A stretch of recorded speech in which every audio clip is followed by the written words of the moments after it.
Asa dudes, check out my video called I See Myself in Nature.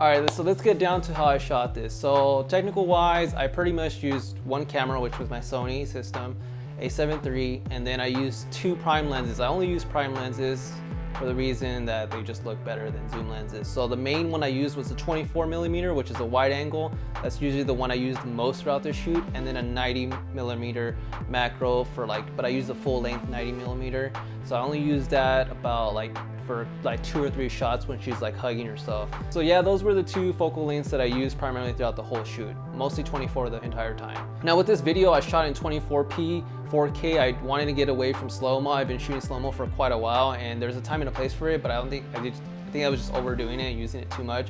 So I wanted to just use the basics of 24p and be a little bit more creative with it. So my thought process for this video and how it was developed was being in lockdown. For the good first month of being in lockdown, I was pretty much jotting a bunch of ideas down.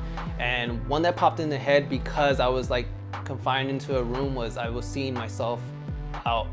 I miss being out and about, whether it was shooting anything or just socially or just hiking. I saw myself in nature. So with this video, I used my friend of mine, Michelle. Thank you, Michelle, for helping me on this video. She pretty much was representing me. Obviously, I can't film myself, but that's how all these ideas usually come about. That's in fact a lot of authors also in books too. A little piece of the book is about them. So this was kind of a little piece of me, and I'm sure everyone else that was in lockdown, they were feeling the need to go out.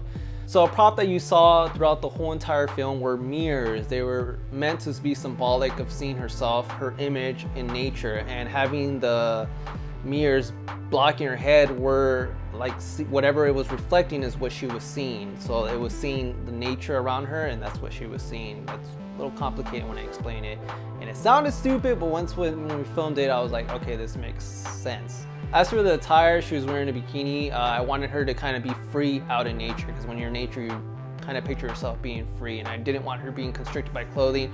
I couldn't have her be naked, obviously, because that's just not the kind of videos that I do. So I feel like the bikini was a more appropriate attire for the entire video. The hardest part of the shoot was location. I had to find something that was out in nature. You would think oh, out in nature, that's easy. You could just go out in the mountains. Well, I had a lot of props, so I couldn't necessarily take them all up. And being a one-man band, I'm not taking all that up. So I needed something that was close by that I could probably drive to. Luckily, I found a place near where I live where it was a little bit dense, but it was surrounded by houses. It looked like it was its own forest, so within a bunch of houses. So I got lucky when it came to that. But location, other than that, is always the hardest for me to find. It's just always trying to drive places, wasting gas, seeing what would fit, what doesn't fit. That's probably the worst part for me is filming, is finding a location. So that's going to conclude this video. I wanted to keep it short and sweet of BTS. There will be more coming up, so stay tuned for those. Peace.